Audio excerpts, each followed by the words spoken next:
Hi! In front of me is Redmi 12R and today I would like to show you how you can resize font. Begin by opening Devices Settings and scrolling down just a bit to access Display. Then scroll down, tap on Text Size and swipe left or right on this slider in order to adjust it. You can check out preview above.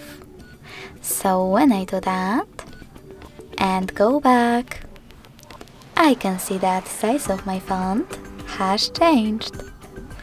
Thanks so much for watching. If you enjoyed this video, don't forget to leave a like, comment and subscribe. Bye!